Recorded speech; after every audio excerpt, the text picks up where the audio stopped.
Welcome to Bookwood.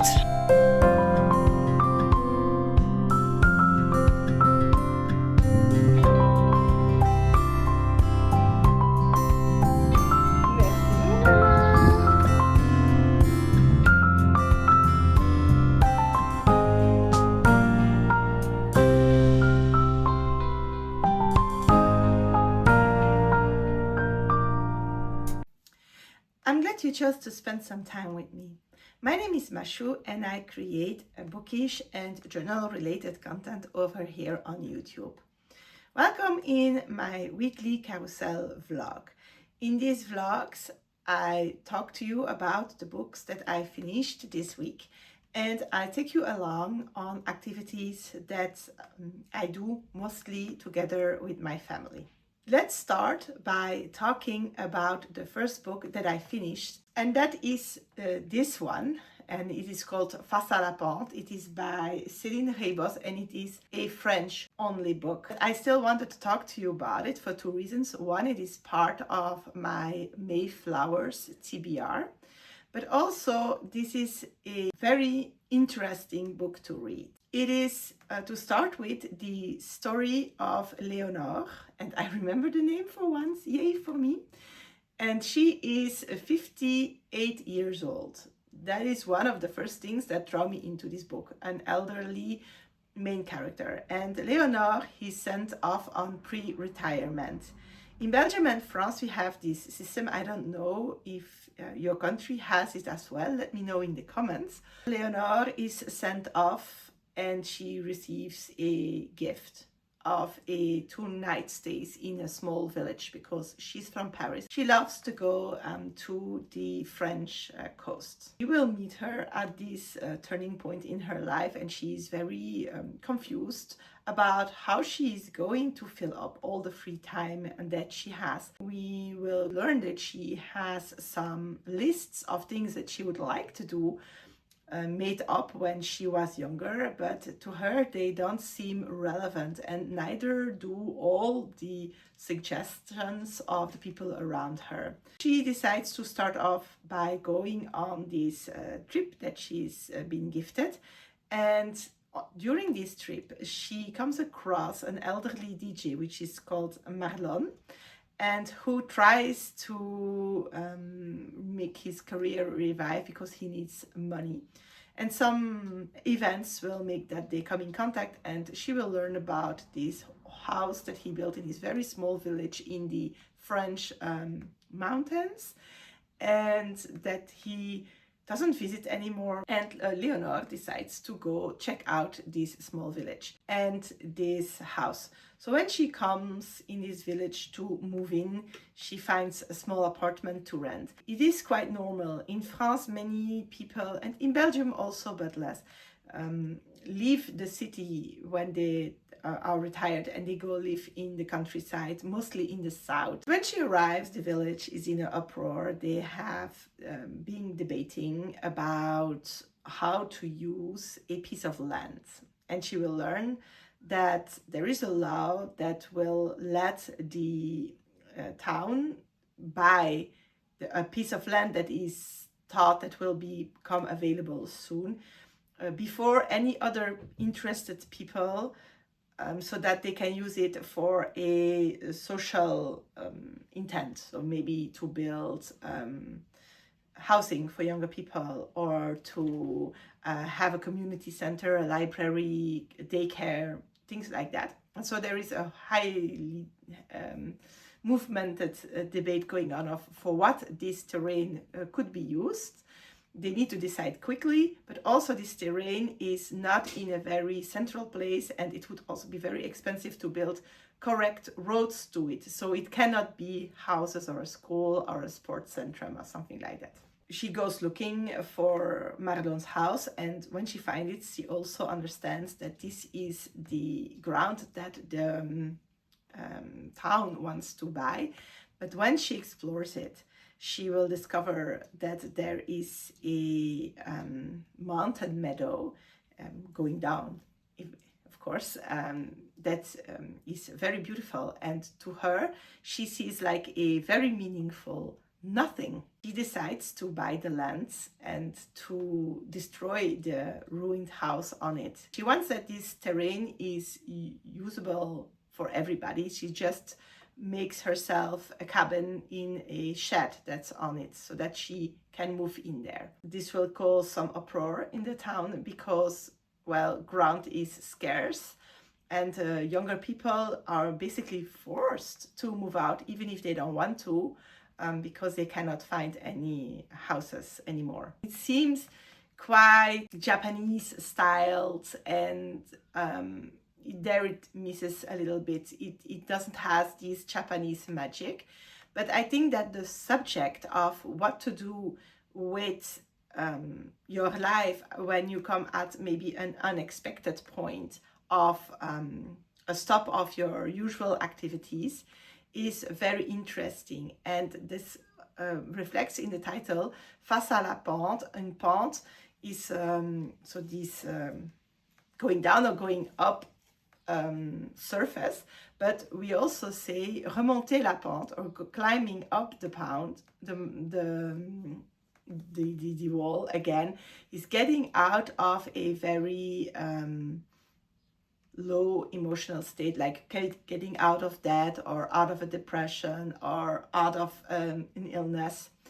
And so we say that when you get retired, you fall in some kind of pit because you don't know what to do. So it reflects to that also. And in the book, you can see that because she moves from the village, which is down of this hill, to the cabin up of the hill.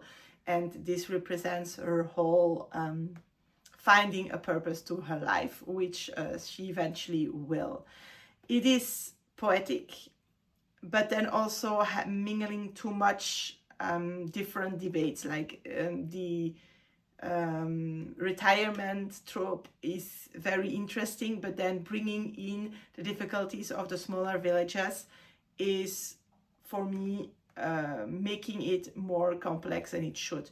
But I think this is a book that could be very helpful to people who come to this stage of life, but also to people who suddenly their kids have moved out. Maybe also for people who go from quite active to chronic illness and having to slow down and maybe stop working. And I wish this would be translated.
The second book I read was, and I have the French edition, but in English it is called The Liar's Crown.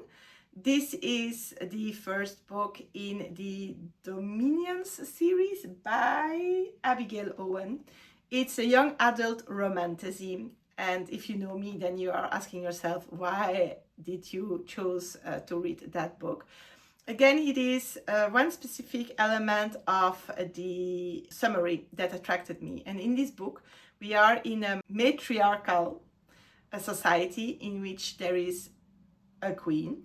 And every other generation, they are born twins, and the firstborn becomes the queen or the next queen, and the other one becomes double or a stand-in for her sister, because in this world there is another country and this immortal king always tries to kill or abduct the queens of this country. We will soon learn that some disasters happened or some monsters roam around, and that this world is becoming a desert because of the protective glass walls that are built around the different islands that the country is located on. Of course, we will start the story at the moment that the next twins become 18, and we have, and I find the name difficult, Meren, I remember, and then the other one is called, I would say, Tatra.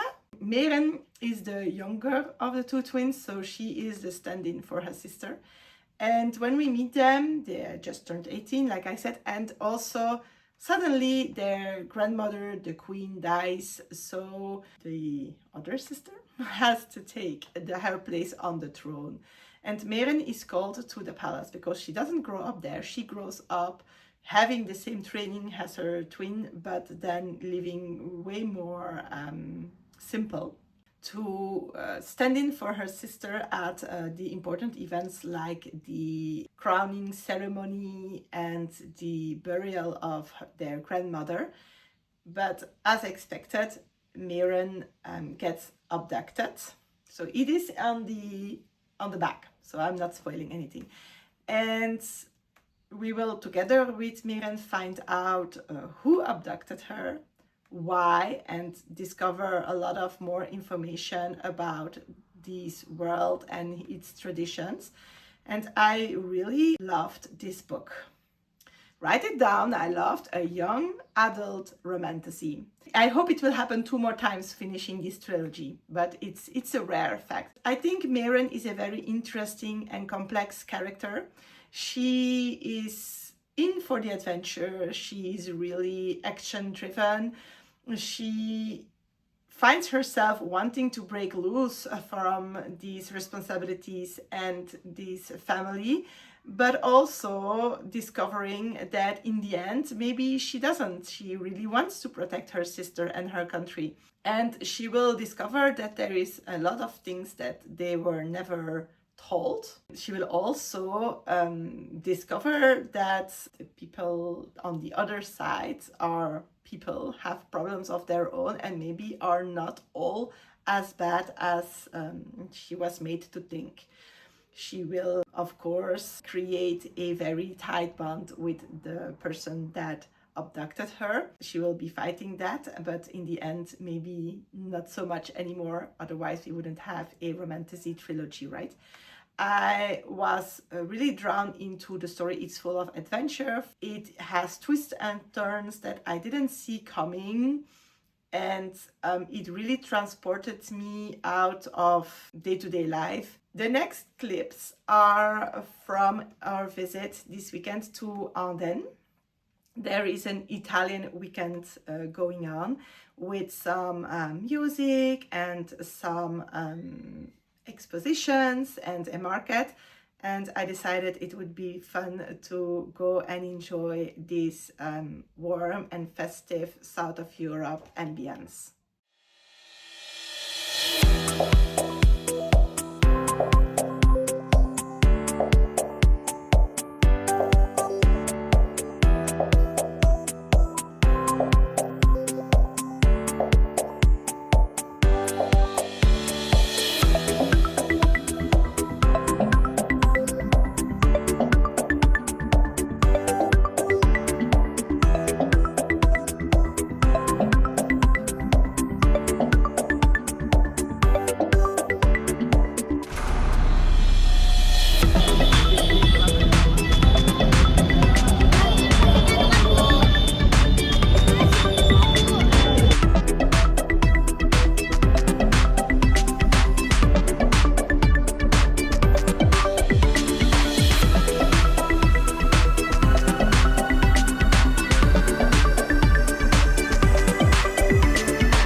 la fille, il se lève, comme il le fait toujours au pays. Il prend son pipeau.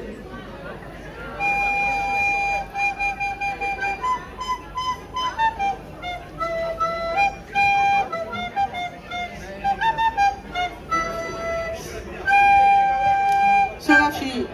Ma che stai facendo là? Qu'est-ce que tu es en train de faire là?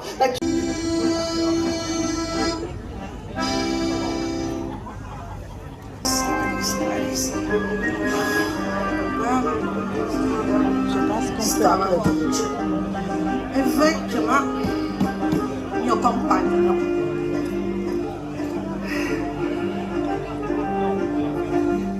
If we have this Italian weekend, it's because in 1946 started a big immigration from Italy to Belgium because Belgium needed mine workers and the Italian really needed work.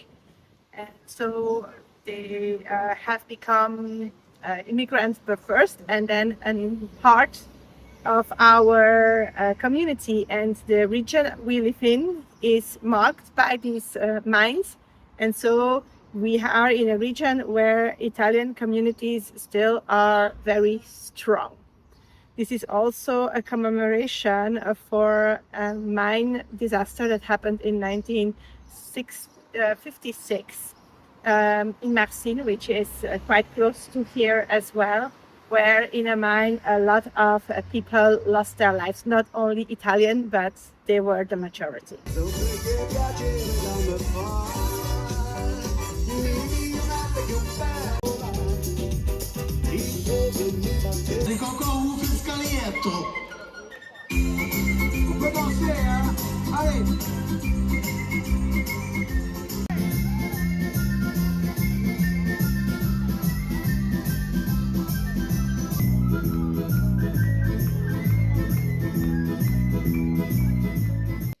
The third book I finished this week is Olivetti by Allie Millington. This is a book that has been on my TBR for ages. I don't know where I saw it, and I hang on to it because it wasn't translated into French. And maybe if we just met, you don't know, but I read mainly through the library. We have a big family. We don't have space for an enormous amount of books. And so the libraries are a go-to place. But that also means that I have to wait sometimes that a book gets translated. And if you have a look at my Goodreads that is linked down below, then you will see that I have a whole bunch of shelves telling me where I can find the book, because whilst reading through the library, we also try not to buy an enormous amount of books for my Kindle, for example. I try to read what is included. It will force me to read maybe lesser known works and discover things. This is why Olivetti has been on my wanting to read this for a very long time, but it got translated recently. So sometimes translations comes years after. And so when I saw that, I thought this would be a very good book for the Mayflowers Readathon. It's full of flowers. And I am really, really glad that I read it. So in this book, we are meeting Olivetti, who is a typewriter. And maybe also it's important to say this is, at least in France, classified middle grade. So it's 9 to 12 age range. And we will have a dual POV, one that's from Olivetti, the typewriter, and one that is from Ernest, which is a 12-year-old boy. And it's a book on which I cannot say very much and on which I would like to say a whole lot. In this book, Olivetti will help Ernest, who is clearly still shaken by something that happened to his family a while ago, to investigate the disappearance of Ernest's mother. And the way that we will do that is that Ernest has all the memories of everything that has ever been typed on him, inside of him, and he can type them out again, starting with the latest, going to the very first. And Ernest will go through all these memories to find clues why his mom has disappeared. This is a story that holds maybe for some people sensible subjects. I wouldn't use the word trigger warnings because there is this thing that happened in the past that I cannot tell you what it is, that clearly has shaken Oliver a lot more than maybe other people in the house. He has Ernest more. There are 4 children and the 2 parents. And together with these memories, we will also find out how other people felt and how the family reacted to this. And these memories are important to understand what is going on with Ernest, but also with their mom. And even if it doesn't really go into the details of the situation, well, there is one. And I feel that this whole book is very well written out of the point of view of this typewriter who can only move when he's moved around, and he is neither a child, neither really an adult in his way of being. He evolves, he understands things slowly because, well, he has his limited experience, and so we see that out of experience and learning about other point of views, we can grow.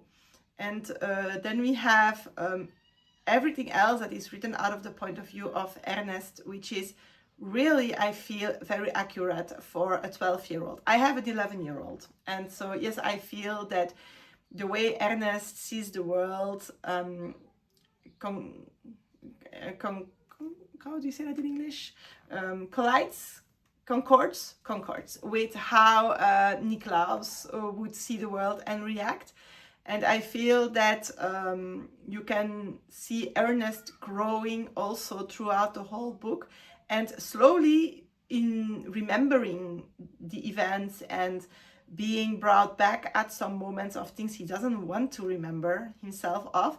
He grows, his point of view of the things shifts, like it grows with him, and he understands the things that he experienced in another light. And so slowly throughout all the investigation, his blockage, its emotional blockage, will dissolve as well. And I thought it was beautiful, it was emotional, and I have grabbed 3 of my kids and I said, well, you should read this soon. So if you have if you would like to read like a very emotional but non-complex book, then this is a good one. And I think it is also very interesting, but for that I should spoil, to put in the hands of families that go through the same type of events. But I will not spoil, so I will not say. So if you read it or have read it, let me know how you felt about it, because I had a very little tear coming into my eyes near the end of this story. For now, this is what I have finished. I have an audiobook going that is Husband Material by Alexis Hall. I will not finish that this week, that will be for next week. But I'm also reading the other French-only book that is on my Mayflowers TBR, which was La Promesse de la Coccinelle, which is a book that is highly surprising me. It is, I discovered by an author from like the next village. I didn't even know that there was an author in the next village. So that is a very fun discovery. It is set in southern Belgium, but then in fictive villages and towns.